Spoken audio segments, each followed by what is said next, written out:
Hello. Welcome back to Mainly Murder with Meg and Mum. Welcome back to. Welcome. Shut up. Well, you said it. You fucking said it. I said what I said. So, this is part 2 of the Sheree Beasley case. Mm-hmm. So far, we've had the explanation of Robert and his escapades and Sheree's life and the two of them crossing paths, unfortunately. Mm-hmm. What are we on to today? Well, we left you last week when the police rocked up at Robert's house. Oh, that's right. And Lorraine was like, I think he was home. And then she spoke to Robert and she's like, I don't think he was home. But she She wasn't should have sure. stitched him up anyway, really. She hated him. She But couldn't this was divorce like- him, but she could have fucking stitched him and gone, don't think he was home. This was like 2 months later. And they're like, hey, remember that weekend?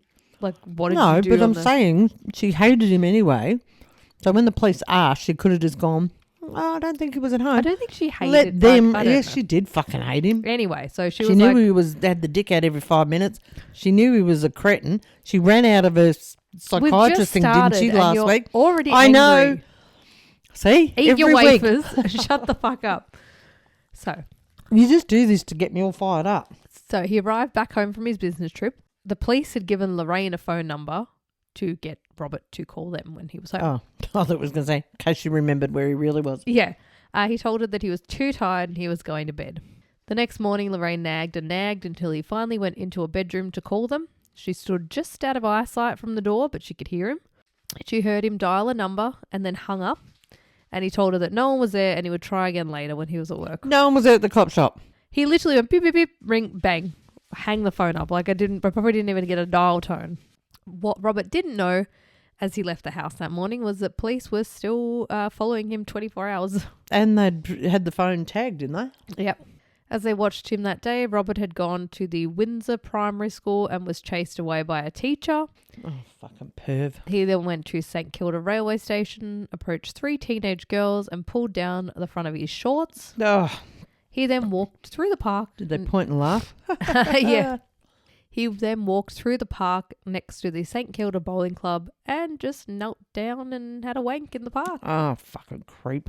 After his big day, he rang Lorraine from a phone box and told her that he had called the police and they said that it was just a routine inquiry and they didn't have to do anything else. What? He said he'd called the Oh, police. he said. Sorry. I thought you said the police said it was just a routine inquiry. No, that's what he told his wife, the police said. But remember, the police had bugged his phone. Mm-hmm. Obviously, the police were looking at other suspects at the time, but no one was managing to knock Robert off his top spot as their top suspect. There was also nothing taking him off their suspect list. So they're like, pretty sure he did it. They can't really prove he was there, but they can't really prove it wasn't him either. Mm-hmm. On the 13th of August, 1991, the police went to the Lowe's house with a search warrant. So they busted him with their search warrant. Paul Lorraine had just gotten into the shower. Oh, poor Lorraine. And then all these police were in her house.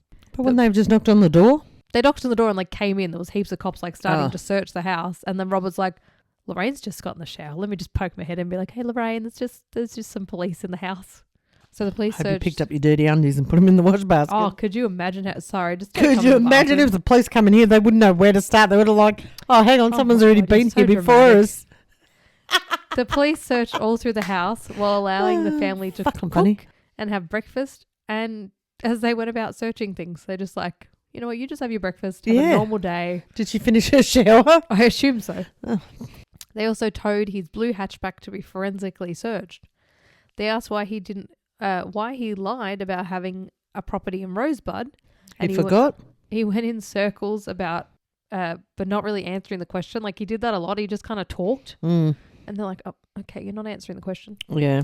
They asked about his previous criminal history. Robert told the detectives that he had a problem. He had a problem in the past about making an odd comment to a girl or two way back, Oh, please. like 10 years ago. This happened. Yeah, not like 10 minutes ago when they filmed you down the bottom of Yeah. the street having a pool. The detective asked him, have you ever been spoken to the police or anything like that in relation to approaching children? Robert replied, well, what age do you call children? Oh, my God, Robert, what sort of fuckwit are you? Please tell me he's at least dead now. They asked him if he ever hung Okay, around she primary didn't answer schools that. or Rude swimming bitch. pools, and he said no. Of course he didn't. The detectives went on to show him a picture of Sheree Beasley, and Robert denied he'd ever seen her before. Of course he did, because he's a fucking wanker. The Literally. Yeah.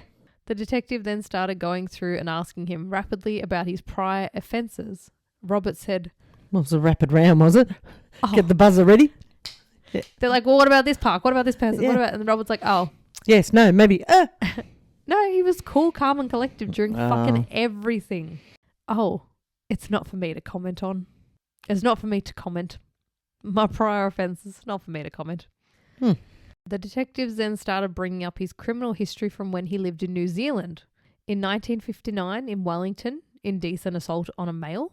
10-3-61 in Auckland, obscene exposure and imprisonment for 6 months. Rogue and... He got 6 months for his indecent exposure. In New Zealand. Oh, go New Zealand. Rogue and vagabond, imprisonment for 6 months. Obscene exposure, imprisonment for 3 months. As the detectives were pounding... Didn't he quite get it as a wreck because we only got 3 months, not 6 months the second time? Does it depend how chub it was? Or? No, one was... Oh, no, they were both. Okay, never mind. I don't know. Yeah, he said they were both the same crime, but one he got 6 months, one he only got 3. Maybe one was 3 and then he did it again and then he's like, oh, fuck, 6 months. Anyway, as the detective was pounding him with each one of his offences... Pounding him. Probably wasn't the right word to use, but anyway. Mm-hmm. Robert just continued to say, no comment. While Robert was being interviewed, his car and the house in Rosebud were meticulously being combed through. Also at this point, Lorraine was taken down to the Glen Waverley police station. Okay. Officer Wood showed Lorraine a document that had the long list of Robert's previous convictions. She felt the colour drain from her face as she read through them. And she had no idea what a cretin she was married to. Well, he was just like not telling her he was going to court and like he'd just get off with fines and shit. Lorraine had told the police that Robert was home on that day, but her memory was hazy. For some reason, a couple of suitcases were missed from the Lowe's garage and were only discovered when the team surveilling Robert watched as What? Start that fucking sentence again. So when they searched the house, they missed a couple of suitcases. Robert was dropped home by the police after his interview, and while they were watching him, he put the suitcases in Lorraine's car and then drove somewhere and tossed them in a dumpster. So then they went and got him. The police then looked through and the items that were found were several pornographic magazines. How the fuck did the cops miss 2 suitcases? I don't know.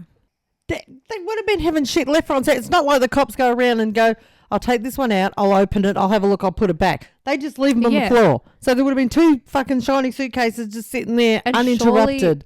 You've got a missing 6-year-old. Oh my God. You would have been turning the joint inside out and back to front. Yeah. Even just like, look, she hasn't been found at this point. No, that's right. You check suitcase. Look at it. My fucking heartbeat. Look, if that was a monitor. That's not your heartbeat. That's the audio wave. If that was a heartbeat, you'd have the hospital here. You'd be like, fuck, okay. She flatlined earlier, but God, she's fired up now. So there were several pornographic magazines, some Speedos, and some other clothes. Oh, that he jerked off into all of them. The detectives dubbed these items Lowe's wanker kit. See? His jizz machine. You'd think that after being interviewed by the police and your house and your holiday house and your car searched in relation to a missing 6-year-old girl, 60. You'd cool it with being Robert. Nope. Nope. Robert was still out there talking and flashing and rubbing himself around young children. But even just the taking the wife's car, I wouldn't let him anywhere near my car. Yeah, I'd be like, get the fuck out of my house. Stick to the fucking steering wheel, wouldn't they? Like, well, most of the time it's in his pocket, so it's probably just his pants that are probably walk off by themselves. Nah. She's like, why don't these bend? Trying to put them in the washing machine. Honey, your jeans are really tight. Yeah. Why are your underpants so stiff? I can break him in half. I need another. Hang on, please hold. She needs another I was gonna have these for me drive home, but I'm getting a bit peckish.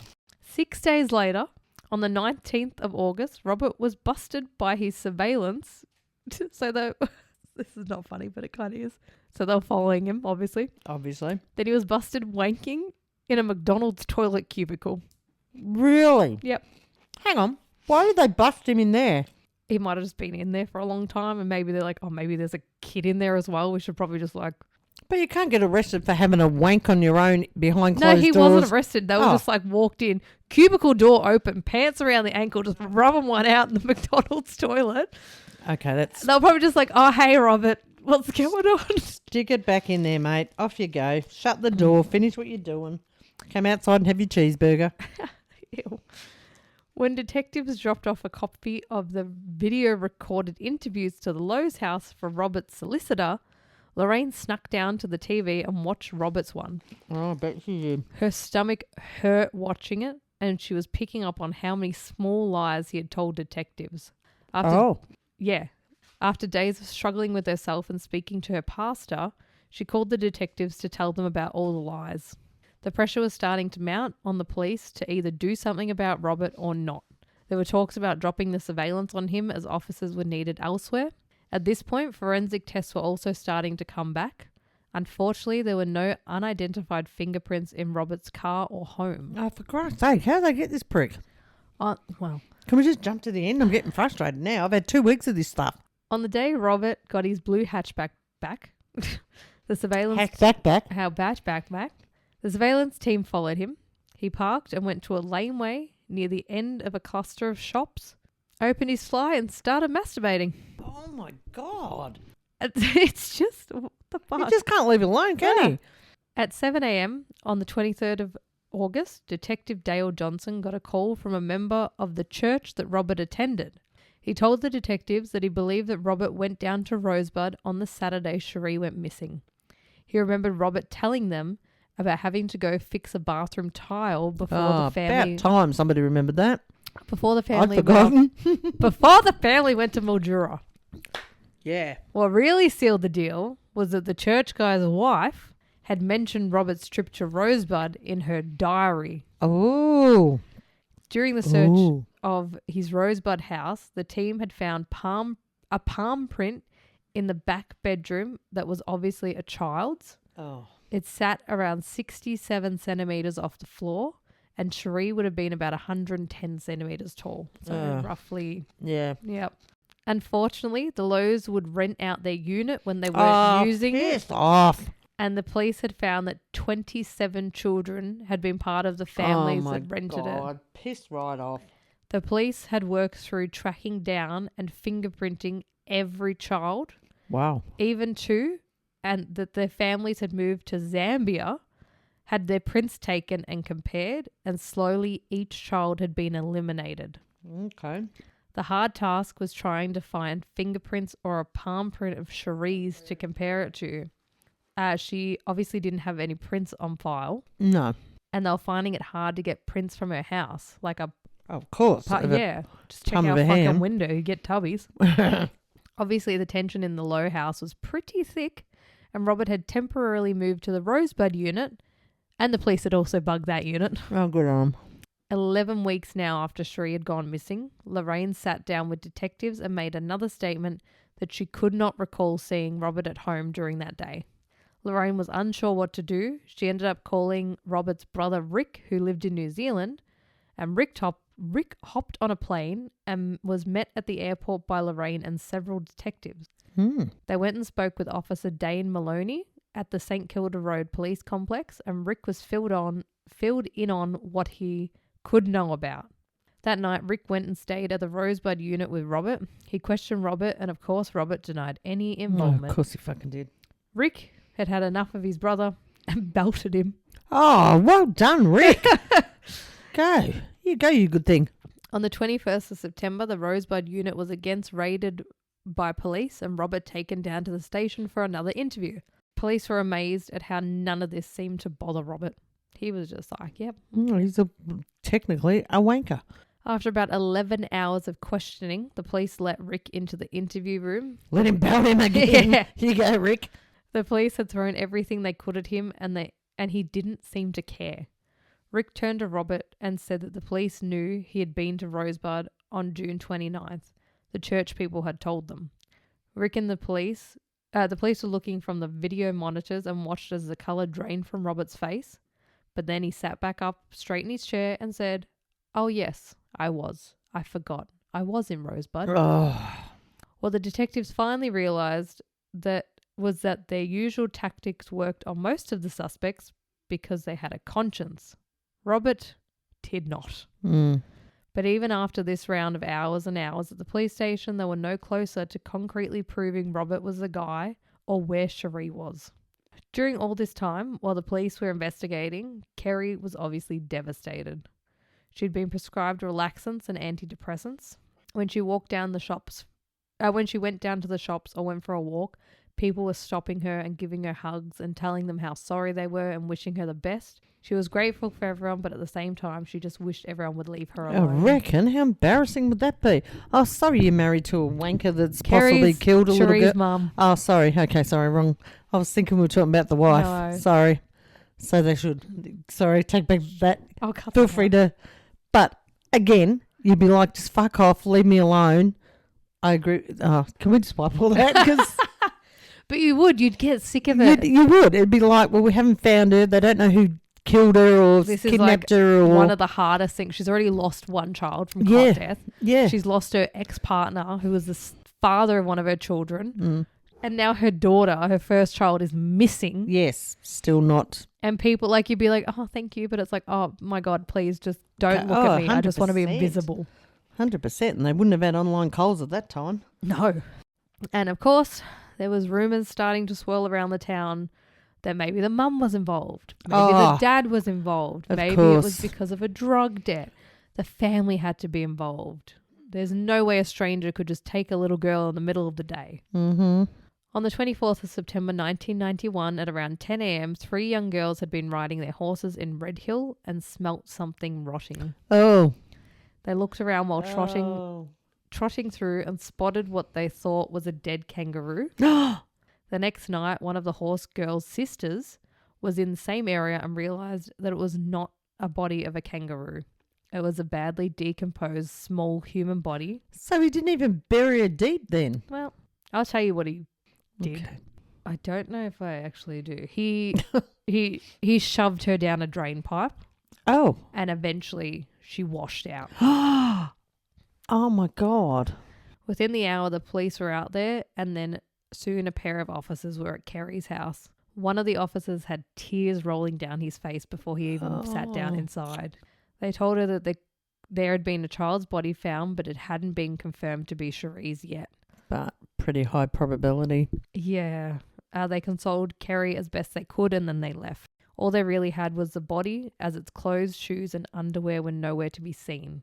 Next was to autopsy the body. The main objectives were identification, cause of death, how long the victim had been dead, and any clues that might help. Oh, that would be a horrible job being a coroner. Oh, yeah. It'd be worse than being the police where you find it and whatever. Yeah, you've actually got to... Yeah, got to investigate. Yeah.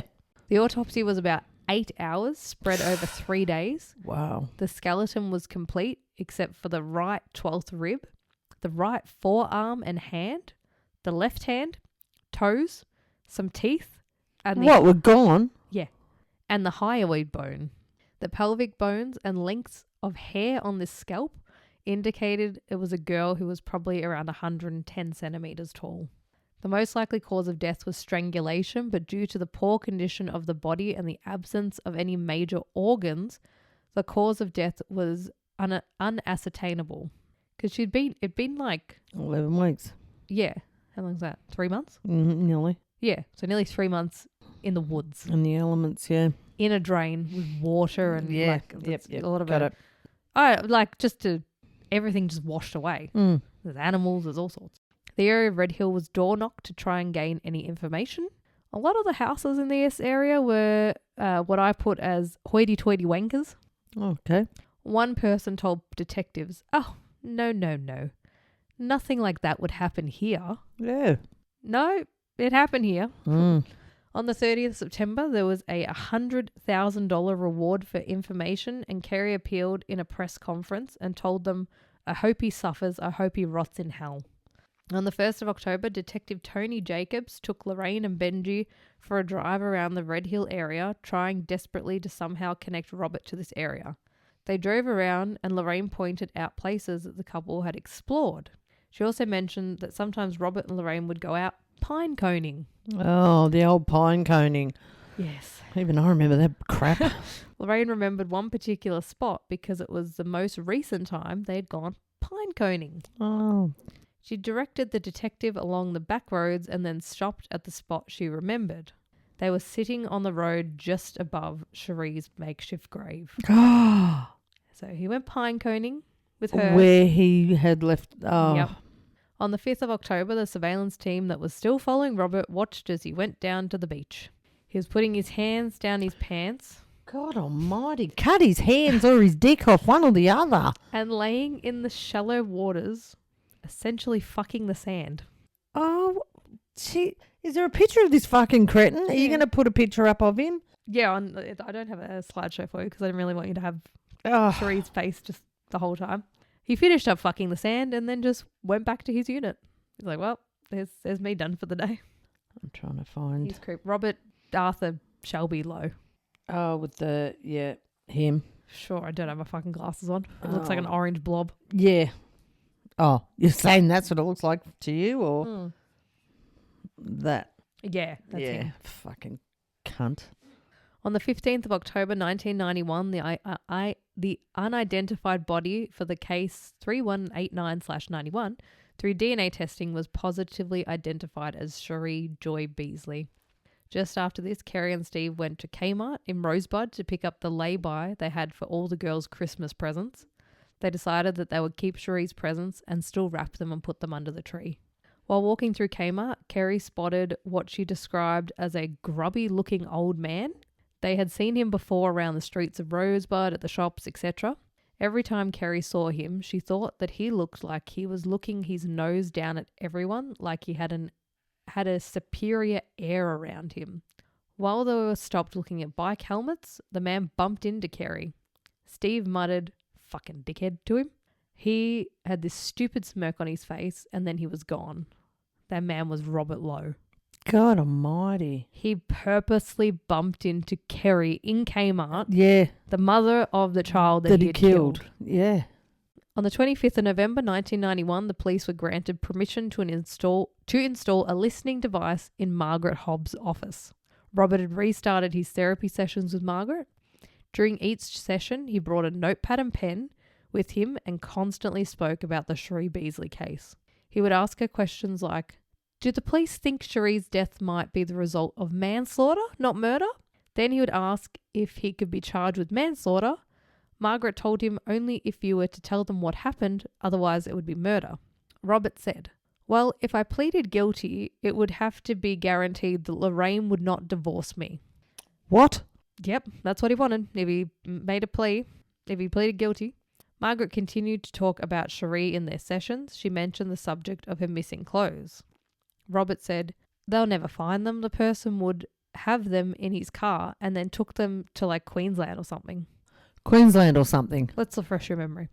Oh, please do. A couple of days after Sheree went missing, the Lowe family went to Mildura. That's not fucking Queensland. That's a long way from Queensland. With Robert driving up first in his car, and then Lorraine and the kids took the train. Oh, so he's dropped them somewhere between there and Mildura or in Mildura? That's what I'm assuming is from that. Like, he probably said Queensland, like, yeah, Queensland's up there. Let's not bring attention to the fact. Mildura is the top of Victoria. Yeah. The one thing that police didn't have yet was Robert's full account of what he did on Saturday the 29th of June. As Robert wrote his alibi statement, police went and took statements from people they knew Robert would rely on for his alibi. On the 17th of December, Robert dropped off his 3-page statement to the Rosebud police station. On the 19th, he went to the St Kilda Road into the homicide squad. Oh. Paul Hollerwood had spent a lot of his 17-year police career in the homicide squad. He'd interviewed suspects and offenders, vagrants, businessmen, housewives, pimps, sex workers, thieves, and gangsters. Now, he would be interviewing a pervert. The pervert. Robert had previously known as Robert. Robert had a 30-year career of exposing himself to children. He was now going through his 3-page alibi for the day Sheree went missing. And this is what it said. This statement is made by Robert Arthur Lowe of Rosebud West, Victoria. To the police, this statement is about the whereabouts of Robert Lowe on the weekend of Saturday the 29th of June and Sunday the 30th of June 1991. Robert, in his own statement and alibi, wrote about himself in the third person. Oh, okay. Where you don't have to Tosser. write about it in third person. It is made entirely voluntarily by Mr. Lowe on his own initiative. This is him writing. Yeah. My client, Mr. Lowe, said. Mr. Lowe on his own initiative, even without a solicitor being present. Claps for Robert. Yeah. Clicks for Robert. It is made as his further contribution to assist the police in solving the crime allegedly committed on that weekend.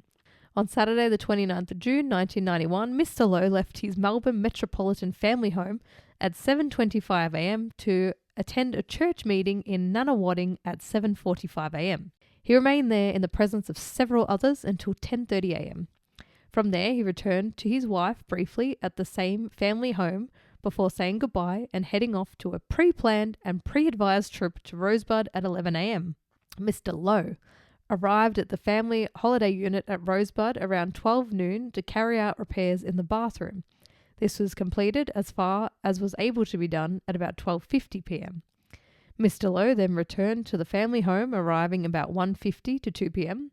He talked to his wife and planned the afternoon activities, which were carried out in and around the property until dusk at 5 p.m. From that time, Mr. Lowe spent the rest of his evening at home, spending the night there. On Sunday, the 30th of June 1991, Mr. Lowe left the home with his family, his wife and 2 children, at 8:45 a.m. to go to the church at Rowville. The family remained there until approximately 11:45 to 12 noon. They returned home and would have been in and around the family home until 5:35 p.m. when they had returned to the Rowville location, arriving at 5:55 p.m. They would have remained there with Mr. Lowe until approximately 7:50 p.m., returning home at 8:15 p.m., collecting some takeaway food at 8:30 and home again by 8:45 on Sunday, the 30th of June. I trust this is of help to the police and the inquiries they are making. In the Toyota Corolla DLT771, Mr. Lowe drove. Females from approximately 7 years to 27 years have been in that vehicle at different times, sometimes with Mr. Lowe driving and other times with no adults have been in the car. This next statement is made on the whereabouts on Saturday the 29th of June 1991 to be included together with the report on the 29th and 30th. Then, in this part of his statement, he switched from third person to first person. Okay. After leaving the meeting at Nunawading at 10:30 a.m, I brought an age and returned home at 10:45 a.m. Before leaving for West Rosebud, I asked my wife if she could get our children's clothes and her own together with suitcases I was taking to Mildura to make sure they could all fit in and to ascertain how much still available space we might have left. I also checked with her if there was any linen, etc., to go to the West Rosebud unit from the spare room. 2 tea towels. After a cup of coffee together, I left around 11 a.m. I arrived without stopping at the West Rosebud unit near Tootgarook at 12 noon approximately. I went straight to fix the 10 to 12 bathroom tiles. I took off those that were loose and re-glued them, but I was not able to grout them as I had left the grout gun behind, but the work done was secure enough should we let the unit over the holidays. I believe the Rosebud neighbours were somewhat aware of this. I left West Rosebud at 12:50 to 1 p.m, returning via the Mornington Freeway via Frankston, arriving home about 1:50 to 2 p.m. I went straight to my wife, who was typing in her office. She asked... 2 p.m? Yeah. This is all... He got up in the morning, went to his bullshit church thing, come home, drove to Rosebud, did what he had to do, and he was still home by 2 p.m. in the afternoon.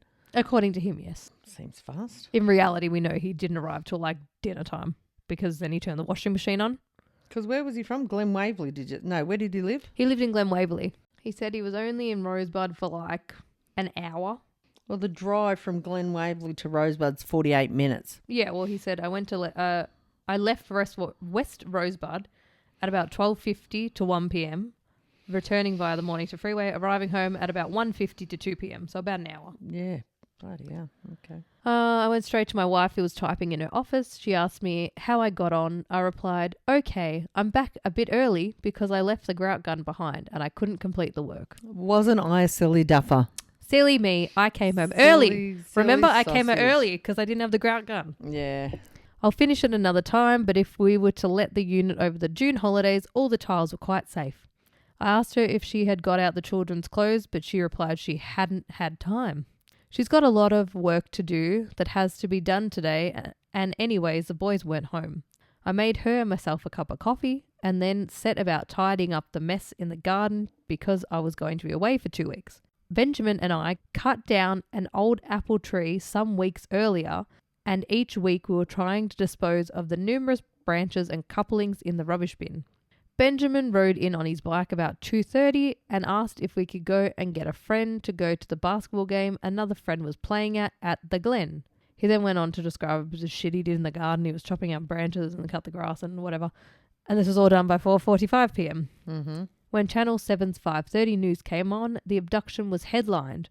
Benjamin and Jonathan were both nearby. Benjamin said, "What sort of sick cunt does that?" And he went, "Oh, someone like your dad." "You were in Rosebud, Dad." To I replied, "Thank goodness I was back in time." Oh, thank goodness. There was no mention of the blue car, so I did not make issue of my being back with the boys and my wife who was typing. I was home at the time, and as with the other missing girls, it could have been anyone. Lorraine did not get up and watch the news until the abduction portion had finished. I can't get over what a confident prick this guy is. He has way too much confidence for the man that he is. She didn't really see any of it and returned engrossed in her typing. Oh, she's typing a fucking Yeah, Mills and Boon novel. Robert's statement, in a way, was great. He had mentioned specific events like chopping branches or fixing a bird aviary, and now 5 months later, someone's memory might believe that this happened on the 29th if they were asked, but these events happened previous to that Saturday. How do they know that? Because they asked his neighbours, and the neighbours he was hoping that, oh yeah, I remember Robert in the front yard. It blah, was blah. in September. Yeah, it was might grand have final. been Because it would have been grand final weekend. June. Oh, I thought it was September. No, June that was when 29th. she went missing September. Sorry. She went missing in June. Okay. Why have I got September? Because this was now September. So he was hoping that if you were like, oh, hey, what was your neighbour doing on that Saturday? And you'd be like, oh, I remember a Saturday he was out. What sort of fucking sticky beak neighbours do they have? Go on, Mrs. Jessup, get back inside. But he was hoping that they'd say, that they'd be like, oh yeah, he was cutting chopping trees or whatever a few weeks ago. But the neighbours were like, no, that wasn't the 29th, because a lot of them would probably be like, oh, that was the day Sheree Beasley went missing. Yeah. Robert was pretty chuffed with himself, but so was Detective Hollywood. Robert had now locked himself into an alibi that they could now pick at. The detective had already talked to Lorraine, who said that the trees that Robert had planted on that Saturday were definitely planted after they came back from Mildura. Mm. Benjamin told the police that his dad had never worked on a bird aviary, and various neighbours were also remembering not hearing him in the garden that weekend. Over the next 6 hours, Detective Hollywood picked through Robert's statement line by line, and the only truth that was left was it his name? Hang on, no, that's not your name, Robert. You even lied there. Was that Robert went to his church meeting and then he went to Rosebud. That's all that was true in it. God. In early January 1992, the surveillance police following Robert. They really stuck with this, didn't they? Yeah. It wasn't like just a passing, oh, we've done it for 2 or 3 months, we've got nowhere, we've given up. It's like, well, probably given his history, it's like he's escalating, and this is probably the next thing he would have done. In early January 1992, the surveillance police followed Robert as he rode his son's little red bike around. He had no car, and the car that he did have was with the fucking police, so he's riding his little son's bike. By this time, he probably knew the police were watching him, so he was trying to lose them by hiding behind bushes. Fucking idiot. I just imagine, in like movies where they're rolling on the grass and hiding behind the bushes. Yeah. They then watched as he pretended to make a phone call from the exact phone box that Steve had used to call the police about Sheree's disappearance. They then watched as he walked down the road and abruptly stopped. He was now standing on the exact spot where Sheree had been abducted from. Are you serious? So he knew the police were watching him. Yeah. He went to the phone box that Steve went to. He's on the fucking spot where Sheree was abducted. Yeah. Where the bike was found spinning its wheel. Yeah. After 6 months of sessions between Margaret Hobbs and Robert, he asked Margaret to ask Lorraine to come into therapy. He was going to ask Lorraine not to divorce him if he pleaded guilty to the manslaughter of Sheree Beasley. On the 30th of March 1992, Lorraine, Robert and Margaret had their meeting. Robert talked in circles and circles and could never give a straight answer for anything. He pretty much wanted confirmation from Lorraine that if he admitted he had something to do with Sheree's murder, then she would forgive and forget and they'd play happy families. You'll be in jail, you fucking moron. That was he was like, if I admit it, you just all I need is for you to say that you won't leave me and we'll be a happy family again. So hopefully she just said that so they could lock the cunt up. This meeting ended with Lorraine taking her wedding ring off, giving it to Robert and then running out of the room. That's not what we wanted. Well, this sent Robert into a rage and he was running around trying to find her until the police arrived. So they're in this building. I think she hid in an office and he was running around trying to find her. On the 6th of April, Robert had another session with Margaret. During the session, Robert pulled out some notes and started reading. He'd written down a hypothetical scenario oh my God. of what happened that day. Why if didn't he was the wife involved. go to the police at that point anyway? I understand the psychiatrist couldn't, patient bullshit, whatever. Well, this is but all... the wife could have gone, this fuckwit said he's going to admit to it. If I say I'll forgive him, he's basically just confessed to her that he fucking did something. Well, they're having these meetings in Margaret's office. Yeah, your heart rate's going up here. Yep. I'm going to put a heart detector monitor on next time. I'm going to get your my watch phone. has one. I know. That's what I just said. I'm going to turn off my phone. Anyway, so all this is happening in Margaret's office and the police have bugged her office. So they're hearing all this. They're just so they heard the confession. So now he has sessions with Margaret. Yep. And he's writing out a hypothetical scenario. Yeah. What about if this happened? Yeah. And he keeps doing it in Margaret's office. So they're picking up all of this and they're building a case against him. And because she just had to consent herself, go, yeah, you can record. Yeah, put it in there. Oh. Hope they turned it off for other clients. Oh, yeah. Maybe they just had a special room where she had his sessions and then everyone else was in a different... Possibly. So he said... And I quote... I wrote down here, I've pulled up in the car near the milk bar where two kids were arguing. The left-hand door open. I didn't go into the milk bar and I asked, because they were arguing, I asked if she wanted a ride and she just got straight in. Oh, okay. I put a seatbelt on. Oh. I had helped her put her seatbelt on and then went over to Chinaman's Creek, and at that stage she began to get uptight and worried and thinking where she was going or whatever she was going to do. So I did a U-turn. I came back along the main highway, at least I think it was. There was another road that goes right around, but I wouldn't know where that road goes. The two officers that for months had been sitting in a unit nearby listening to every session Robert had with Margaret look wide-eyed at each other. A witness had come forward months ago to police that she was driving along the Nepean Highway on the 29th of June when a blue car suddenly braked and did a U-turn for no apparent reason. Mm-hmm. What might have happened, if I did it, came back along the main highway and I was going to take her back when she started coughing and spluttering and things, and then it went quiet. I panicked and I thought, well, what's happened? I pulled into the side, into the foreshore area, and realised that she wasn't breathing properly. Oh, for God's sake. Fuck off. I didn't know what to do, so I was going to take her back to where I picked her up, and I thought, I can't do that, because I don't even know where she lives. Oh. So I took her up Arthur's Seat, and I'm not quite sure of my geography there. I haven't got a Melways. Took her up Arthur's Seat, and I just kept going. I didn't know what to do with her. First reactions were possibly to dig a damn grave. I could easily do that. It was the easiest thing, but I didn't have my spade with me. Actually, the place I've stopped... The first reaction wasn't go to a hospital, go to a doctor, go to medical assistance. No, of course not. Robert. Okay. Knock on the nearest fucking door for help. Actually, the place I've stopped was a drain running underneath the road. Oh.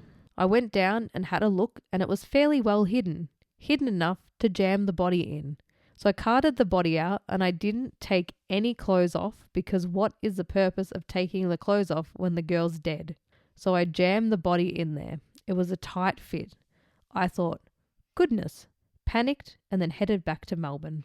Oh, my God. How stupid is this man?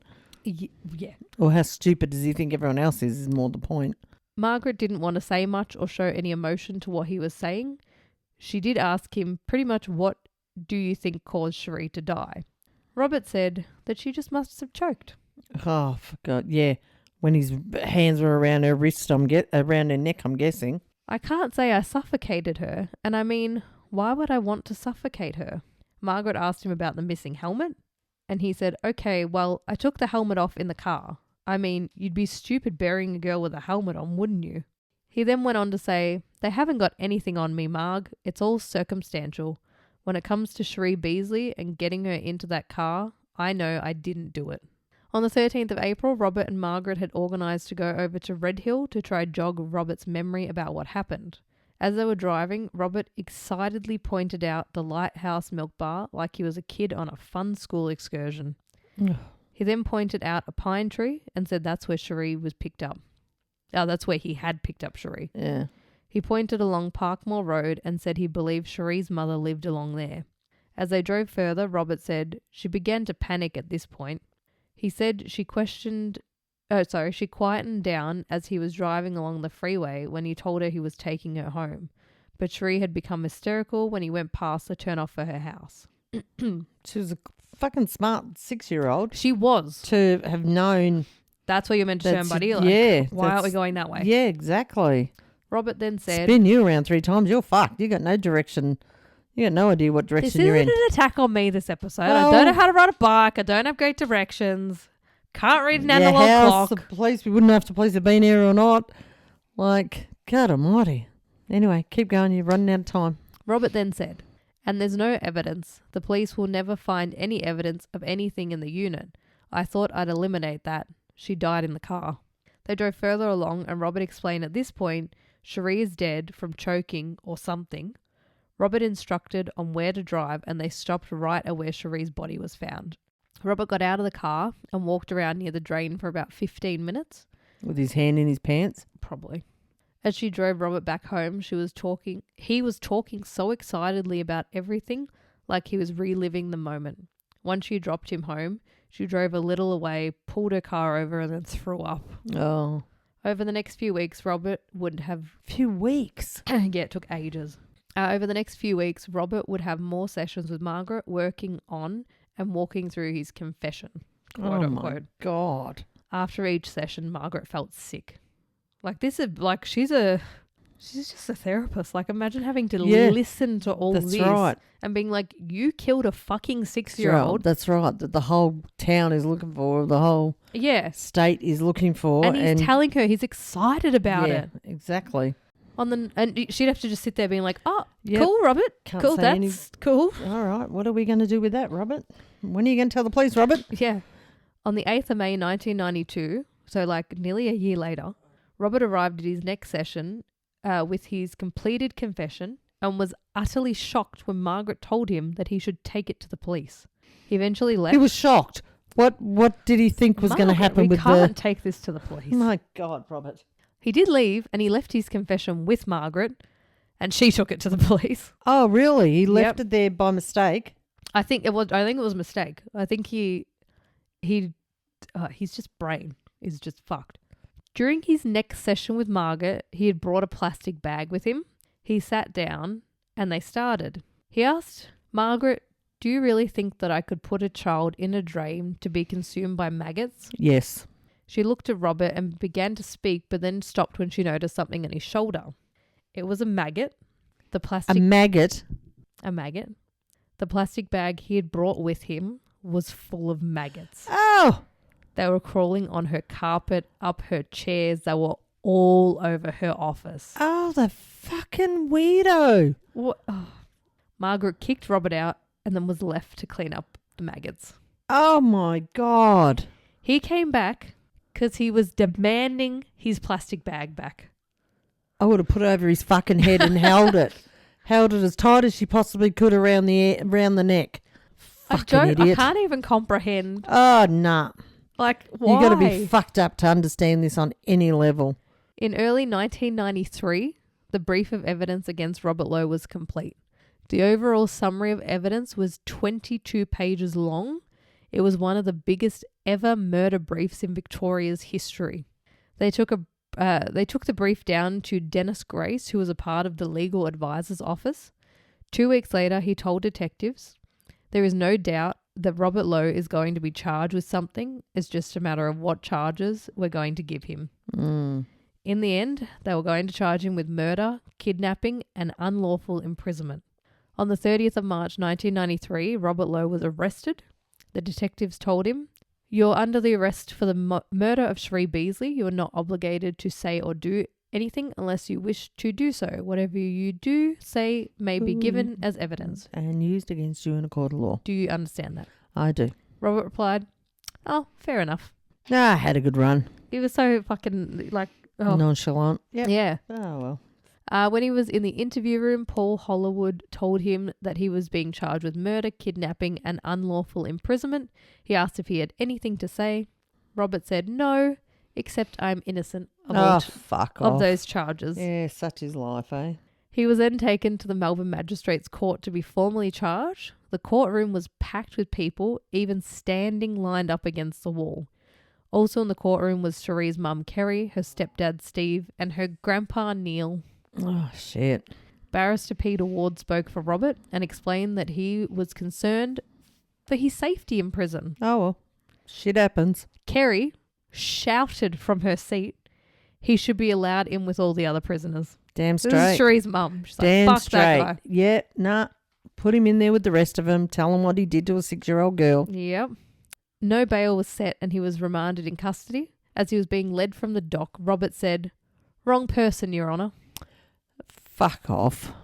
This made the room erupt into chaos with people shouting, "Child killer," "dog," "fucking bastard," and "cunt." Yes. While Robert was on remand, Lorraine and the boys went to the Rosebud unit. The police had given it a final search and had found $2,500 in cash and let her know to go collect it. Yeah. Now, like, his money's there. Go get it. When they arrived at the unit, it was a pigsty. The fridge was stuffed with old, rotting, mouldy food. Robert, who had been unemployed for about a year now, had been gaining any food by going through the skip bins outside of supermarkets. Oh, nice. His clothes were everywhere. The washing machine had cobwebs in it. The mattress and pillows in the bedroom were stiff and brown stained. She went to the bedside table where the cash was and grabbed it. Inside the drawer as well was her wedding ring that she'd given Robert a year earlier. Over the next 2 weeks from dawn to dusk, Lorraine and the boys cleaned the unit. They threw out nearly everything. Should have just had a fire sale.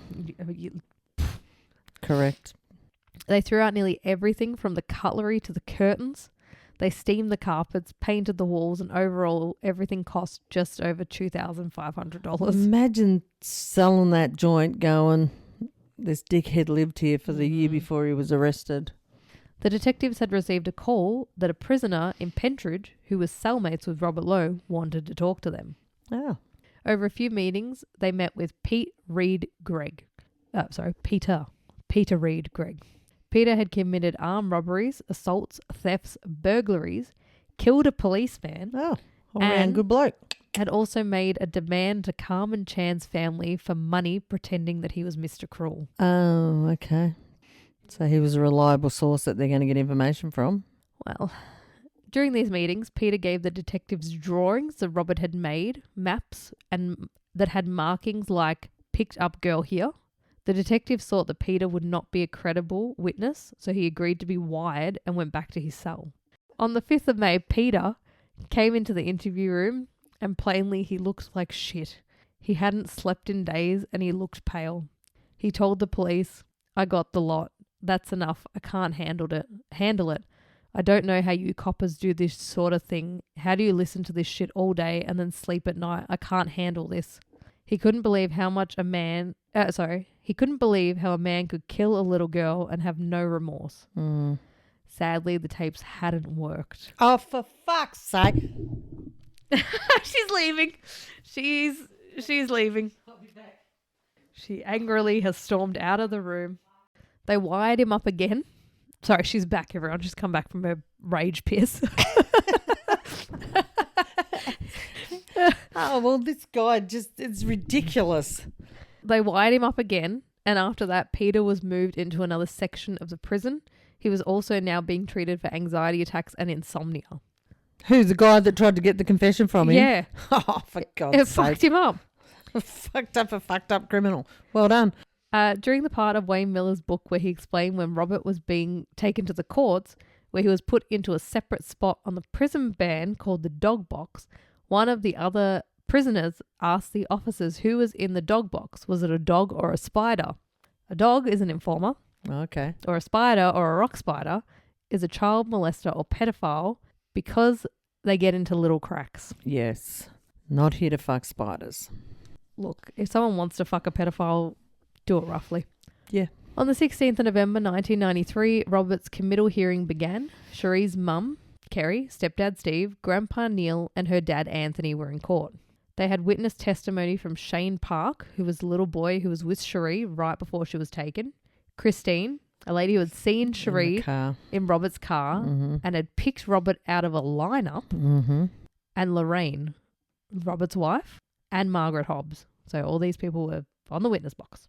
Margaret already knew that she would come under scrutiny from the prosecution about breaking client-patient confidentiality. During Margaret's cross-examination, the prosecution asked her, Mrs. Hobbs, if I put it to you that you have acted unprofessionally with gross impropriety, what would you say? Impropriety? That's the one. Okay. She replied, I would say, so be it. Good on her. She's like, fuck you. The court erupted with cheers and applause to her answer. Peter Reed was also put into the witness box. They confirmed that everything in his statement was true, but then it went to a shit show with the prosecution airing out all of Peter's trouble with the law. Okay. It ended with Peter jumping out of the witness box and trying to attack the prosecution lawyer. Oh, well, you gave it a shot, Pete. Yeah. During all the commotion, most people had run out of the court. Lorraine had run out as well. She ended up in the ladies' toilets and collapsed. Okay. Once everything had settled down and Lorraine had come back to it, they re-entered the court. Regain consciousness.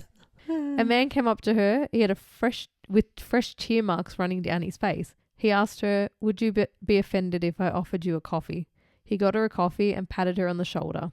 A police officer saw this interaction and could see Lorraine was confused by who the man was. Yeah, who was the man? The officer informed her that the man was Neil Greenhill, Sheree's grandpa. Oh. So Neil, I'll tell you a little about her grandpa. When Kerry had her stay in hospital, Neil is who Sheree stayed with for 8 months. He was only 18 when Kerry was born and felt guilty that he was not more involved with her and saw those 8 months with Sheree as making up for lost time. Okay. When Sheree was still missing, Neil would go do his own searches for her. He felt so much pain for Sheree, he couldn't sleep and he couldn't concentrate at work. He wept uncontrollably as he drove along the highway looking for any sign of her. Neil was even rushed to the doctor because they thought he was having a heart attack. It turned out to be an intense muscle spasm brought on by stress. God. At one point, he even contemplated taking his own life. Oh, shit. After an adjournment, Peter was brought back into the court and everything was a little bit more calm. Mm-hmm. During his account of what Robert had told him, he said, he told me that he made little Sheree perform oral sex on him. Oh. On the final day of the committal, the prosecution said, for this man to be innocent, he would have to be the unluckiest man alive. He was unlucky enough to be in the area at the time. He was unlucky enough to lie about it. He was unlucky enough to own a house nearby and know the area. And unlucky enough to drive a blue car. And unlucky enough to be picked in a lineup. Shut up. He was unlucky enough to drive the same type of car as the one which took her. He was unlucky enough to look so much like the abductor that 2 witnesses identified him. Mm-hmm. And he was unlucky enough to have an obsession with missing girls. An obsession with his own dick as well. The judge decided the case against Robert would go to trial and asked how he pleaded to the charges. Oh, fuck right off. We know what the answer is. This dickhead's going to say, I didn't do it. Not guilty. They had a smaller trial before the big trial to determine if Margaret Hobbs and Peter Reed's evidence would be used. The conclusion was that the tapes from both parties would be used. Of course it would. On the 27th of October 1994, the trial started.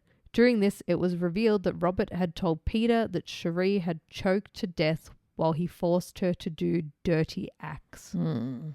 Nearly 1 month later, on the 24th of November 1994, the jury were to retire and consider the verdict. On the charge of kidnapping, they found Robert guilty. On the charge of murder, they found Robert guilty. The courtroom erupted into cheers and tears. So it should. On the 2nd of December, Neil submitted his victim impact statement to the judge. Sheree Joy Mandel Beasley, to her family, was a very special and unique child. She was not influenced by others. Sheree had the ability to influence others. A little girl with an internal smile that with that touch of cheekiness that you couldn't help but love her. A mind which seemed much older than her 6 years. The big sister to Crystal and Jacinta, the first and special daughter to Kerry. Loved and adored by all her relatives, here was a 6-year-old with everything in life in front of her. A 6-year-old was so crudely deprived of the most sacred thing, life itself. Robbed of the chance to grow and wear those special party dresses and go to parties. Robbed of the chance to live and love, to form those special relationships as she grew older. Gone is the chance to see a special flower bloom and to share that precious life with her mother, father, sisters, great-grandparents, grandparents, aunts and uncles. Exactly. Grow up, get married, have her own kids. Yeah. None of it. So tragically, Sheree was robbed of her innocence. This crime, the crime of a perverted monster, has touched the very heart of the country's innocence. In the words of the parents of Ebony Simpson, he will get a bed and breakfast while we get the life sentence. Yeah. On the 29th of June 1991, Robert Arthur Shelby Lowe changed my life, as he has with all of the relatives of Sheree. Such was the devastation caused by Lowe's murderous, callous, cruel and selfish act that he has left in his wake a trail of emotional wreckage. I will try to explain the repercussions on the survivors of this horrible act. Changes take place in our personalities. Lost is a sense of happiness. Guilt sometimes consumes a smile. Relationships are tested to the limit between husbands, wives, parents and their children. These relationships suffer due to the anxiety and stress going on in our minds and bodies. Tolerance levels are shot to pieces. Due to our own level of emotions, nobody can say or tell us how to grieve or how long we should grieve for. Who was saying all this? The auntie. Grandpa. Oh, the grandpa. This depth is only measured in how we individually love Sheree, and we all love Sheree. We have suffered possibly every parent's worst nightmare, a child missing, firstly numb disbelief that this bubbly 6-year-old was missing, not believing that Sheree would have been taken for the worst. Then as the hours drew into days, we still couldn't believe that anything bad could happen to this child of life itself. This 6-year-old who held grown-ups in the palm of her hand. As time passed, some of us, in desperation, sought the help of clairvoyance. Oh. Rightly or wrongly, in our desperation and frustration of not knowing, we were seeking answers or help, or more importantly... trying for anything at this point. Yeah. Or more importantly, hope. I spent night after night tossing and turning in bed, not ashamed to cry openly, when thoughts crossed my mind that if the worst had happened and somebody had left Sheree's body out in the open, there for the mercy of the elements. This tormented me. Thoughts of suicide entered my head as I questioned life itself. Religious beliefs suffered. How could a God let something like this happen? Then on the night of Thursday, 27th September, all of our hopes were completely and utterly shattered with the discovery of a child's body being found at Red Hill. There were no other missing children. Our worst nightmare had arrived. I have never seen so much distress amongst family members or felt the pain of anguish like I did that night. That night alone, to see the suffering of a mother, my daughter, hyperventilating in front of my eyes, other members so distressed and helpless, having to wait through the night until the following morning for the confirmation of the police report. For that night alone, Robert Arthur Shelby Lowe deserves to pay the maximum penalty possible allowable to him. For 3 years and 5 months, our emotions have been put through the ringer. 3 years and 5 months. Is hell, yeah. Fuck. Just when our anxiety levels seemed to level out, they were constantly assaulted. We've been tested to the limit. Yeah, I reckon. All of this time, Robert Arthur Shelby Lowe, worst of all, has shown no remorse. He is an evil coward who preys on the young. There is no forgiveness for this fiend. He is false. He is a lie. I can only hope that in his incarcerated future, that when he tries to sleep, he will be tortured by a child sobbing in his mind. And that in the shadow... just stabbed by someone else would have been all right too. Yeah, that would have been lovely. And that in the shadows of his cell, if he catches what he thinks is a movement out of the corner of his eye, he will know that he is sharing the space with the Antichrist, for he is Robert Lowe's companion for eternity. Kerry was right. Sheree is having her revenge. God. Signed, Neil Greenhill, grandfather of Sheree. Now may she rest in peace. Yeah. Bloody hell. Justice Cummings gave his sentence. He said, Robert Arthur Shelby Lowe, shortly after 2 p.m. on Saturday, 29 June 1991, there was at Rosebud a scene of innocence, a 6-year-old girl riding a pink bicycle wearing a pink crash helmet and looking at the front wheel turning around. This is how one woman driving from McRae to Rosebud described what she saw. The little girl with the pink helmet was looking at the wheel going around of her Christmas present given to her by her loving parents, Kerry and Stephen Ludlow, 6 months before. Unknown to her, you'd been watching her. You'd been in Rosebud the previous Saturday and seen her. You'd gone back on the Monday and followed her. Then you went back on Saturday the 29th under the pretext of fixing the tiles in the bathroom of your Rosebud flat to kidnap her. What you did was every child's fear and every parent's nightmare. Yeah. You inflicted on 2 families a horrible legacy. Your own good family was still in Glen Waverley. That morning you had been to a prayer meeting at your local church at which you are an elder. You dropped your son, Jonathan, off at the Wheelers Hill campus of Caulfield Grammar to play school tennis. You had left your wife working, typing medico-legal reports as an assistant to the family. Your sexual interest, fueled by an interest in the Carmen Chan abduction, led you to Rosebud to abduct this little girl. A 6-year-old boy, Shane Park, a school friend of Sheree's, gave evidence that he and she... Wow, that's a big call, isn't it? A 6-year-old giving evidence. Yeah. Well, he was the last person to I know, see her. but for a 6-year-old to have to say, did you see Sheree? Yeah. What was she doing? Like, God, that kid will never forget that. The school friend of Sheree's gave evidence that he and she were riding their little bicycles at the T-junction of the dirt road, Parkmore Road, Rosebud, and the Nepean Highway. You told her from the car to get off her bicycle, and she said, I'm not getting off the bike for nothing. Intelligent and brave, all at ages of 6 years. You got out of your car, took her off the bike, bundled her into your car, and in a skid drove off. At this point, the judge had to take a second because he was crying. God. A series of witnesses along the Nepean Highway leaves us with a haunting, indeed indelible imprint on our minds of the fear and distress of that young girl. A girl outside a motel at Rosebud said of Sheree in your car. She was kneeling, her face was to the window. She was miming something. She gave me a terrible look. The mother of that girl said of Sheree when her daughter said, Look, Mum. Her body was very straight, but she turned her head to make sure we saw her.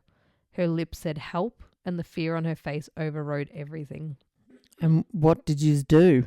I think she reported it to them. This is one of the bits of evidence that you, Mr. Lowe, had determined to force yourself upon her, and having kidnapped her, you took her away and you forced yourself upon her. I'm satisfied beyond reasonable doubt that Peter Reed, a prisoner of Pentridge Jail, gave truthful evidence before this jury, and he said that on the 16th of April 1993, you said this to him, that when you drove into Parkmore Road, you told the little girl that Mummy said for you to take her home as Mummy was ill. This little girl became sus, and you forced her into the front of your car.